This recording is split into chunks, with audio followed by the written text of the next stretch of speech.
NCERT कक्षा 12 के लिए हिंदी की ऐच्छिक पाठ्यपुस्तक अंतरा में पंडित चंद्रधर शर्मा गुलेरी की सुमिरनी के मान के नाम से 3 लघु निबंध बालक बच गया, घड़ी के पुर्जे और ढेले चुन लो संकलित हैं। इन तीनों लघु निबंधों को मैं जया नमन त्रिपाठी आप लोगों को 3 भागों में सुनाऊंगा। सबसे पहला भाग बालक बच गया। एक पाठशाला का वार्षिकोत्सव था। मैं भी वहां बुलाया गया था। वहां के प्रधान अध्यापक का एकमात्र पुत्र, जिसकी अवस्था 8 वर्ष की थी, बड़े लाड से नुमाइश में मिस्टर हादी के कोल्हू की तरह दिखाया जा रहा था। उसका मुंह पीला था, आंखें सफेद थीं, दृष्टिभूमि से उठती नहीं थी। प्रश्न पूछे जा रहे थे, उनका वह उत्तर दे रहा था। धर्म के 10 लक्षण वह सुना गया, 9 रसों के उदाहरण दे गया। पानी के 4 डिग्री के नीचे शीतता में फैल जाने के कारण और उससे मछलियों की प्राण रक्षा को समझा गया। चंद्र ग्रहण का वैज्ञानिक समाधान दे गया। अभाव को पदार्थ मानने न मानने का शास्त्रार्थ कह गया। और इंग्लैंड के राजा 8वें हेनरी की स्त्रियों के नाम और पेशवाओं का कुर्सीनामा सुना गया।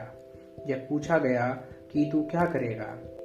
बालक ने सीखा सिखाया उत्तर दिया कि मैं यह जन्म लोक सेवा करूंगा। सभा वाह वाह करती सुन रही थी। पिता का हृदय उल्लास से भर रहा था। एक वृद्ध महाशय ने उसके सिर पर हाथ फेरकर आशीर्वाद दिया और कहा कि जो तू इनाम मांगे वही दूं। बालक कुछ सोचने लगा। पिता और अध्यापक इस चिंता में लगे कि देखें यह पढ़ाई का पुतला कौन सी पुस्तक मांगता है। बालक के मुंह पर विलक्षण रंगों का परिवर्तन हो रहा था। हृदय में कृत्रिम और स्वाभाविक भावों की लड़ाई की झलक आंखों में दिख रही थी। कुछ खांस कर, गला साफ कर, नकली पर्दे के हट जाने पर स्वयं विस्मित होकर बालक ने धीरे से कहा, लड्डू। पिता और अध्यापक निराश हो गए। इतने समय तक मेरे श्वास घुट रहा था। अब मैंने सुख से सांस भरी। उन सब ने बालक की प्रवृत्तियों का गला घोटने में कुछ उठा नहीं रखा था, पर बालक बच गया। उसके बचने की आशा है, क्योंकि वह लड्डू की पुकार जीवित वृक्ष के हरे पत्तों का मधुर मरमर था। मरे काठ की अलमारी की सिर दुखाने वाली खड़खड़ाहट नहीं।